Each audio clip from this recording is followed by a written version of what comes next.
Bonjour, bonjour, bienvenue sur le plateau de Bâti Journal TV. Nous sommes toujours à Nantes, au Carrefour International du Bois, Carrefour International 2018.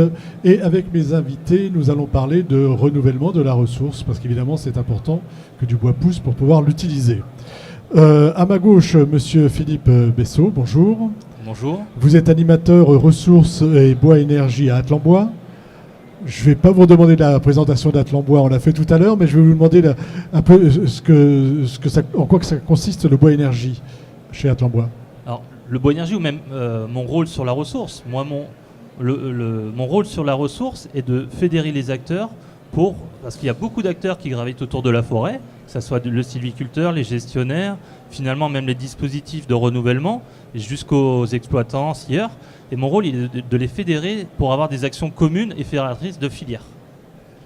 Vous êtes un fédérateur. Voilà, c'est ça. À côté de vous, monsieur Pierre Dumont-Saint-Prié, bonjour. Bonjour. Vous êtes un start-upper d'une start-up qui s'appelle Écoterie. Écoterie, rapidement. Exactement. Écoterie est né d'un constat simple, c'est que le développement durable, la conscience écologique n'était pas forcément récompensée en France. Et donc l'idée, c'est de réconcilier le développement durable et la rentabilité financière en proposant aux particuliers ou entreprises de devenir propriétaires d'arbres dont ils financent la plantation et la gestion. On y reviendra tout à l'heure, plus en détail. En face de vous, Cécile Goube, bonjour. Bonjour. Vous êtes responsable, ou je ne sais pas comment on dit, déléguée générale ou Directrice de Plantons pour l'avenir. Plantons pour l'avenir, rapidement, et on reviendra aussi plus en détail. Donc Plantons pour l'avenir est un fonds de dotation dont l'objectif est de lever des fonds auprès d'entreprises et de particuliers sous la forme de dons, puisqu'on est reconnu d'intérêt général. C'est une structure d'intérêt général qui permet de la défiscalisation dans le cadre du régime du mécénat. Et nous lançons des appels à projets auprès des propriétaires forestiers en France pour leur fournir des aides sous forme d'avances remboursables pour les inciter à reboiser. Voilà, on verra tout à l'heure plus en détail comment ça fonctionne. Et à côté de vous, monsieur Emmanuel Naudin, bonjour. Bonjour. Avec vous, on va parler peuplier, puisque vous êtes à l'origine du projet Merci le Peuplier, c'est ça ? Alors la charte Merci le Peuplier est née en Pays de Loire en 2011 et a été étendue ensuite grâce au Conseil national du peuplier depuis début 2014. Le Conseil national du peuplier, c'est quoi ? C'est l'association type loi 1901 qui fédère l'ensemble des organisations et structures relatives au peuplier en France. Et c'est le représentant du peuplier également auprès des instances internationales. Alors, on va voir avec vous les différentes actions qui sont menées pour renouveler cette ressource. Mais avant, je voudrais que vous nous disiez, monsieur Bessot, en quoi cette ressource a besoin d'être renouvelée. Est-ce que c'est si grave ? Est-ce que c'est grave ? Expliquez-nous un petit peu où on en est dans la ressource forestière et pourquoi il faut la renouveler. Il faut renouveler la ressource parce que, comme tout le monde le sait, les arbres, ça pousse lentement, ça pousse à leur vitesse. Et les arbres qu'on récolte aujourd'hui, c'est ceux qui ont été renouvelés, qui ont été plantés à l'époque d'hier. Et nous, on a la vision d'aujourd'hui de ce qui est fait aujourd'hui. Donc il y a un déficit de renouvellement qui, forcément, si on ne met pas en place des actions, emmèneront un déficit finalement du bois demain, alors que finalement le matériau bois a de multiples usages et est quand même très vertueux pour tout le monde. Quand on dit déficit de renouvellement, est-ce que vous pouvez nous donner un peu des proportions, qu'on se fasse une idée ? Est-ce qu'on a des chiffres ? On n'a pas de chiffres précis dans sa globalité parce qu'on a différentes méthodes de renouvellement. On peut faire du renouvellement naturel, du renouvellement par semis ou plantation, où là on peut voir des choses qui se passent par les professionnels, donc on voit un petit peu plus. Mais moi, grossièrement, parce que j'ai une vision un peu plus régionale, pour moi, on devrait renouveler à peu près 6 fois plus que ce qu'il se fait. Oui, donc c'est très important. Juste un petit chiffre peut-être en complément. Effectivement, dans les années 90, il se plantait à peu près 130 millions de plants en France. Aujourd'hui, on arrive à peine, et on n'y est pas, à 80 millions. Donc déjà, ça fait que diminuer plutôt que d'augmenter. Quand on a à côté de chez nous, l'Allemagne en plante 300 millions, la Pologne 1 milliard par an. Alors qu'il y a une très belle industrie en France, il y a une forte demande. Qu'est-ce qui explique sur le constat, qu'est-ce qui explique ce déficit ?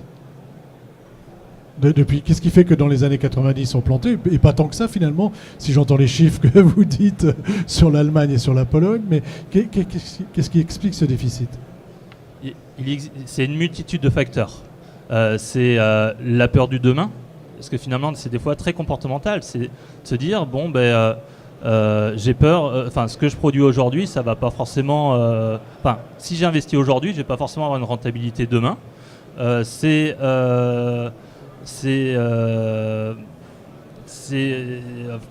les facteurs tempêtes qu'on a pu avoir, c'est les facteurs des fois aussi prix des bois, c'est finalement le fait des fois de retarder des plantations, des renouvellements. On se retrouve un peu de ce qu'on appelle dans une impasse sylvicole et les revenus ne sont pas suffisants pour permettre un renouvellement de la forêt qui est certes coûteux.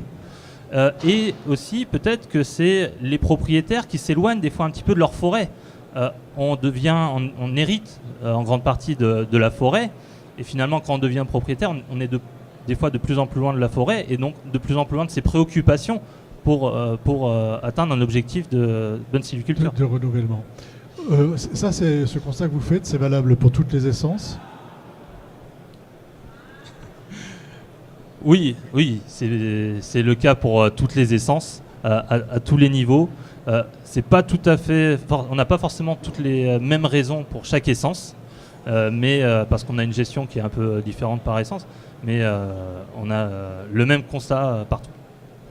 Sur le peuplier, vous représentez un cas très particulier, parce que c'est 2% des surfaces, mais 25% des bois feuillus exploités, c'est ça ? C'est bien ça, et c'est la raison pour laquelle chaque perte de 1 hectare a des conséquences lourdes ensuite en termes de ressources disponibles. Comment ça se passe avec le peuplier, par exemple ? On est à combien de taux de renouvellement ? C'est-à-dire, je coupe 1 hectare, sur cet hectare, combien je vais replanter ? Alors, en prenant en compte l'ensemble des surfaces qui sont libérées généralement après exploitation et les surfaces qui sont reboisées ou boisées puisqu'il y a parfois des transferts de culture. En France, aujourd'hui, on est entre 65 et 70% de reboisement seulement. Autrement dit, une parcelle sur 3 actuellement, en moyenne, n'est pas reboisée. D'accord, ce qui veut dire qu'on va finir par manquer de peuplier alors qu'on voit que c'est une essence qui est très exploitée. Alors, je dirais qu'elle est très utilisée. On constate aucune surexploitation actuellement. C'est-à-dire qu'on récolte simplement des peuplements qui sont mûrs. En revanche, il y a un réel déficit d'action après ces coupes. Nous, ce qu'on souhaiterait, c'est que simplement soit reboisé ce qui est coupé. Alors, on vient de faire un petit peu de diagnostic. Est-ce que tout le monde est d'accord sur ce diagnostic ? On ne vous a pas entendu ? Oui, tout à fait. Je crois en effet que si on ne renouvelle pas assez, c'est parce que les propriétaires ne sont pas tous conscients de la réelle valeur économique qu'a le bois si, après la plantation, il est bien géré. Et donc, il y a une nécessité de faire passer un message à tous les propriétaires, à savoir, si vous vous intéressez à la forêt, elle vous intéresse à ses bénéfices. Et donc, ça nécessite le boisement et puis ensuite toute une gestion forestière derrière qui est essentielle. Alors on va voir un peu ce que vous avez mis en place chacun, et puis on va commencer par vous puisque vous parlez d'économie et que vous parlez d'argent, parce que j'ai l'impression que le fond du problème c'est un peu ça quand même, non ? C'est un petit peu ma forêt, qu'est-ce qu'elle me rapporte, qu'est-ce qu'elle me rapportera et qu'est-ce que je vais transmettre. Il faut savoir qu'un certain nombre de propriétaires sont déjà rentrés dans la gestion durable, donc heureusement, il y a un certain nombre de forêts qui se renouvellent seules, entre guillemets, par l'implication des propriétaires. Mais effectivement, aujourd'hui, pour un certain nombre de raisons, notamment des parcelles soit qui ont été abandonnées, soit des démultiplications par héritage, soit des parcelles de tempête, ou soit liées au changement climatique, ce sont des essences aujourd'hui. Le peuplement sur pied n'a peu ou presque plus de valeur économique. Comment expliquer à un propriétaire forestier dont ne sait pas le métier, puisqu'en général on est propriétaire forestier, c'est plutôt une question de patrimoine pour un grand nombre de personnes, qu'il faut couper, que ça va presque rien lui rapporter, et qu'en plus il va falloir qu'il investisse énormément sur les 3, 4, 5 premières années avant d'avoir peut-être une récolte à partir de, dans le meilleur des cas, on va dire le peuplier peut-être 10-12 ans, ou alors beaucoup plus 18 ans, ou en fonction des rotations, ou alors beaucoup plus loin. Donc effectivement, il y a une sensibilisation, ce que vous disiez, et une impulsion au démarrage économique sans laquelle on ne peut pas demander à un propriétaire privé de s'investir tout seul parce que pour l'intérêt général, voilà, sans aide au démarrage. Sans aide au démarrage. Alors vous avez peut-être trouvé une solution. Expliquez-nous votre solution. Oui, alors l'innovation d'Écoterie, elle est avant tout juridique. Elle a permis de dissocier la propriété du sol de la propriété des arbres qui sont plantés dessus.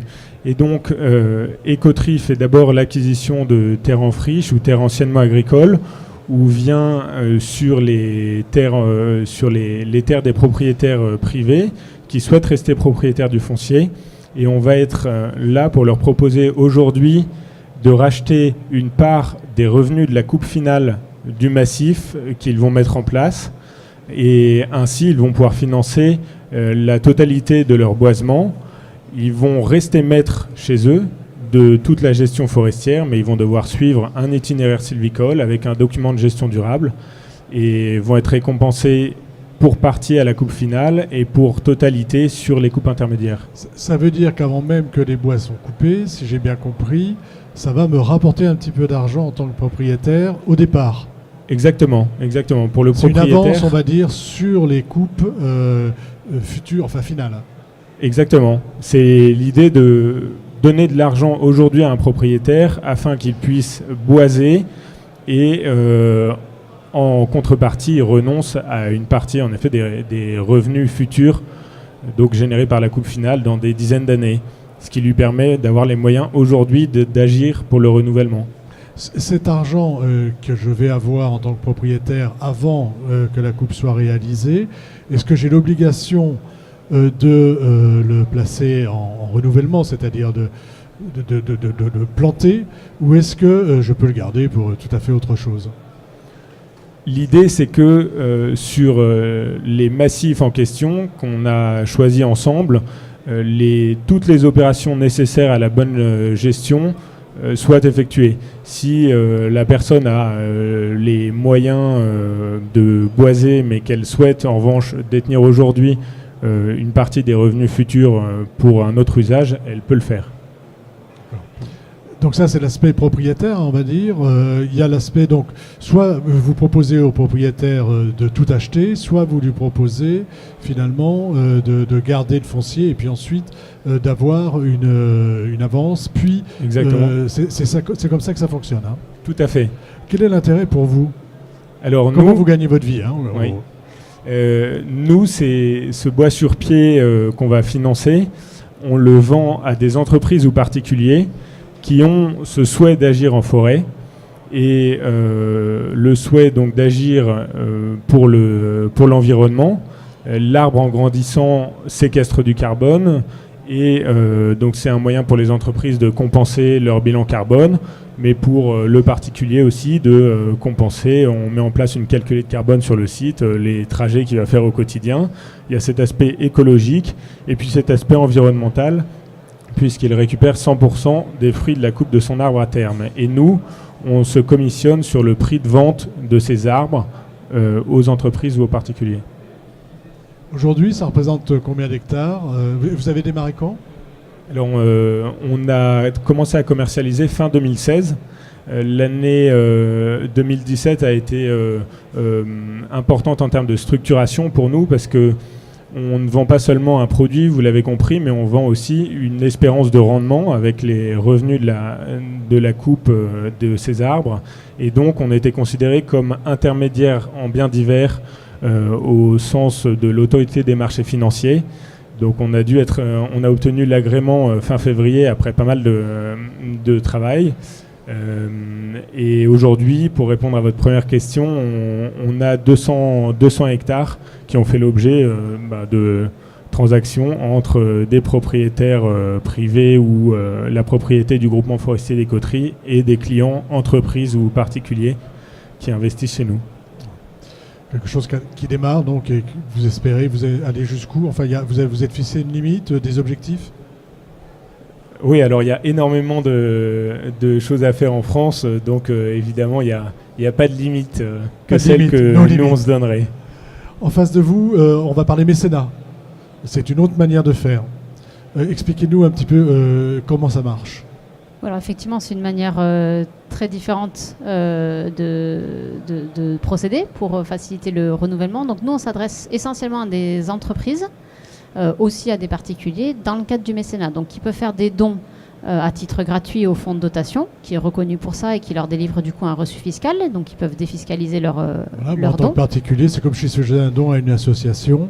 Comme si vous donniez à la Croix-Rouge, vous donnez à Planton pour l'avenir. Et voilà, et sur Voilà, vous les 100 donnez 10 euros, les euros. 60 euros qui sont déduits. Exactement. fiscalement. Les particuliers, c'est 66% et les entreprises, c'est 60%, comme toute autre association ou une fondation d'ailleurs. Donc notre idée, c'était cette ingénierie un petit peu financière pour pouvoir créer un effet levier en fait pour récolter plus, puisque pour nos mécènes, ça leur coûte un petit peu moins grâce à la défiscalisation. C'est géré de façon complètement désintéressée par un conseil d'administration. Et donc en fonction des ressources disponibles, on lance dans le cadre d'un programme qui s'appelle Planter, des appels à projets au niveau national auprès des propriétaires forestiers qui répondent à un cahier des charges. Donc nous, on demande un document de gestion durable, une certification, on conseille l'assurance, on finance des travaux préparatoires jusqu'aux premiers entretiens sur 5 ans. C'est vraiment un fonds qui a été monté par des professionnels dans une démarche de filière et qui est ouvert vraiment à tous. Les propriétaires donc forestiers répondent à un appel à projet assez Donc strict en termes de professionnels. sur un, C'est ça, il y a un cahier des charges. Il y a une plateforme en ligne dédiée, donc les propriétaires déposent leur projet au fur et à mesure de leur projet. Ils se font accompagner par un expert ou un gestionnaire forestier professionnel pour garantir encore une fois la réussite des plantations. Et puis il y a un comité technique dont le FCBA fait partie qui sélectionne les dossiers sur des critères essentiellement techniques, qui les propose au conseil d'administration avec donc des propriétaires forestiers, des experts forestiers, des membres de coopératives qui sont présents et qui font une sélection des dossiers en fonction des ressources disponibles. Et ces propriétaires bénéficient, dans notre cas, d'une avance remboursable sur 30 ans. Il a fallu choisir une durée qui est à la fois longue pour un contrat de droit privé et courte dans le cadre de la forêt. Et donc, ils remboursent le fonds au fur et à mesure, soit des coupes de bois, un peu le même système, donc à hauteur de 50% du montant des coupes, soit quand ils le souhaitent. Et du coup, cet argent-là qu'ils remboursent au fond sert, par nature, à financer d'autres projets. Donc on crée un cercle vertueux. L'idée, c'est de créer un cercle vertueux. C'est de créer un cercle vertueux sur des décennies pour relancer la filière. L'idée n'est pas de subventionner la filière, et ça peut venir en complément d'aides publiques, qui là sont des subventions. Une des raisons pour la baisse du renouvellement, c'est aussi la diminution des aides publiques, il faut le reconnaître. Donc Planton pour l'avenir peut venir en complément d'aides publiques, parce que des aides publiques à hauteur de 30-40%, comme c'est aujourd'hui beaucoup le cas, souvent ça ne suffit pas pour déclencher. Ça suffit pas pour Donc déclencher. nous, on vient en complément avec une avance de trésorerie et dans un contexte de filière et de cercle vertueux. Aujourd'hui, ça représente combien d'hectares ? Aujourd'hui, ça représente à peu près 750 hectares. C'est 2 millions d'euros récoltés auprès des mécènes, ce qui est à la fois pas mal, parce que c'est pas facile d'aller chercher de l'argent auprès des entreprises privées, et à la fois si peu par rapport à ce qu'il y a à faire en France. Donc il y a un potentiel énorme de développement. Rapidement, vous vous intéressez à toutes les entreprises, pas uniquement les entreprises qui s'intéressent au bois. Alors comment on convainc un éditeur, tu as par exemple, de l'intérêt de... Eh bien, un éditeur, pour éditer, il a besoin de papier.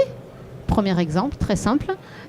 Souvent, il aime du papier certifié. Il met en valeur aussi que c'est des issus de forêts certifiées gestion durable. Donc, pour lui garantir son approvisionnement demain, il a besoin de renouveler les forêts en France. C'est le cas pour tout le monde. La table est en bois. Toutes les entreprises utilisent du papier. Le bois énergique est en train de se développer. D'où vient le bois énergie ? Il faut bien renouveler les forêts pour produire et mobiliser du bois énergie. Donc, finalement, toutes les entreprises, même si elles vous disent « moi, le bois... c'est très loin de mon activité principale, certes, mais il y a du bois, du papier, que j'ai du bois partout, de la fibre et que de je bois l'utilise partout. Rapidement, je suis désolé, sur le peuplier, quelles actions vous mettez en place, vous, auprès des propriétaires, pour les inciter à planter du peuplier ? Alors concrètement, la charte Merci le Peuplier est un engagement des entreprises de la filière, donc achat et première transformation, qui va dans le sens d'aider le propriétaire dans son reboisement. C'est-à-dire que si vous disposez, si vous allez mettre en vente un lot de peupliers, vous mettez en concurrence différents acheteurs, vous regardez ceux qui sont également Merci le Peuplier, et vous allez faire la somme tout simplement des offres que vous recevez, c'est-à-dire le prix normal du bois, avec l'offre qui arrive en bonus Merci le Peuplier. Vous faites affaire avec une entreprise qui est adhérente à la charte. Les bois sont exploités. Vous vous êtes engagé à reboiser dans les 2 ans. Lorsque le reboisement est fait, l'entreprise acheteuse des bois va vous régler 2,50 € du plan. Voilà, donc c'est-à-dire dès que je plante, j'ai quand même un petit capital qui arrive. Alors, c'est pas vraiment un capital, c'est plus une assistance aux frais de reboisement de la part des acheteurs de bois. J'y connais absolument rien. Un plan de peuplier, ça coûte combien ? Alors, ça varie suivant les régions, mais on va dire que c'est autour de 5 € le plan. Donc si vous me donnez 2,50, C'est la moitié. c'est la moitié. S'ajoutent évidemment les frais de plantation, de mise en état du terrain, mais c'est une participation qui est quand même importante et plutôt novatrice de la part des entreprises de la filière qui se sont mobilisées de façon cohérente vraiment pour aider le propriétaire à reconstituer la matière future. Et est-ce que ça marche aussi pour des gens qui auraient des terrains, par exemple, friches, on a parlé de friches tout à l'heure, qui iraient planter du peuplier? Est-ce que aussi, là où il n'y en avait pas avant, hein, qui souhaiteraient devenir propriétaires de peupleraies, est-ce que ça c'est possible aussi? Est-ce que vous avez une action aussi vers ces gens-là? Alors on a une action, je dirais, indirecte, hein, c'est-à-dire que Merci le Peuplier ne va pas financer ces bois-là, puisque par définition il n'y a pas d'acheteur de peuplier auparavant. En revanche, la charte Merci le Peuplier a permis de déclencher des prises de conscience auprès des élus, et on a pu mettre, grâce à Merci le Peuplier, des aides publiques en place sur plusieurs territoires, et qui s'adressent aussi à des boisements. D'accord. Ça représente combien d'hectares aujourd'hui de renouvellement? Alors, avec la charte? La charte Merci le Peuplier aujourd'hui représente 325 000 plants. C'est équivalent à 1800 hectares et ça correspond à un montant mobilisé de ces entreprises de à peu près 825 000 €. Ce qui n'est pas rien. Rapidement aussi, les dispositifs propriétaires, quels sont-ils? Alors, dans cette action, il y a une multitude de dispositifs qui existent, à la fois des aides publiques comme l'AMI Dynamique Bois, Brest Forêt Bois, dont les interpros régionales, par exemple, sont coordinatrices là pour l'Ouest. Mais il y a aussi des actions comme Reforestation, comme Écoterie, comme Merci le Peuplier, Green West, Neo Silva, qui sont présents aujourd'hui pour le Carrefour pour montrer que voilà, il y a un ensemble de dispositifs, aide publique, aide privée, accompagnement supplémentaire, des accompagnements pour renouveler tout ça. Je vais encore dire une bêtise. Vous avez parlé tout à l'heure de 180, enfin d'un nombre d'hectares impressionnant en Pologne, impressionnant en Allemagne, assez peu important en France. Il faudrait planter combien d'hectares en France pour bien renouveler? Est-ce qu'on sait ça? Alors, on peut le savoir, parce que finalement, là aujourd'hui, si on sait que demain, aujourd'hui, on n'a pas de problème de ressources. On le sait très bien, nous en Pays de la Loire, la ressource a été multipliée par 2 en 30 ans, la ressource sur pied. Donc on n'a pas de problème de ressources. Si on sait que... On a vraiment un problème de renouvellement en fait. C'est ça qui doit être difficile à faire passer comme message. C'est ça qui est difficile, c'est qu'on n'a pas de problème de ressources. Là, on parle de renouvellement, donc les gens ils se disent « Ah bah faut pas utiliser de bois parce que si on ne renouvelle pas, il n'y a pas de bois ». C'est pas le cas. Utiliser du bois va permettre de donner un débouché aussi pour les bois qui sont sur place, dans les forêts dont on a besoin de renouveler. Donc c'est important d'utiliser du bois, ça permet de renouveler les forêts. À votre question, finalement, qu'est-ce qu'il faudrait renouveler en France?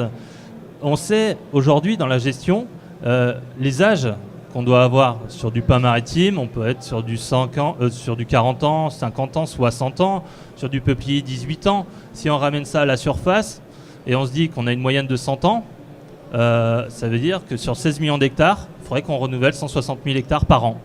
Est-ce qu'on est très loin de faire aujourd'hui? Rappelez-nous le chiffre. 160 000 hectares. 160 000 et aujourd'hui on en fait combien à peu près? Ah, je ne sais pas exactement pour la France, mais je sais qu'en Pays de la Loire, on est très loin du compte. Merci d'être venu sur le plateau de Batijournal TV pour nous parler de renouvellement de la ressource. Une émission à retrouver sur notre plateau, sur notre site internet, excusez-moi, et sur le site internet de notre partenaire France Bois Forêt. Merci à vous d'être venu jusque-là. Merci beaucoup. Merci. Merci.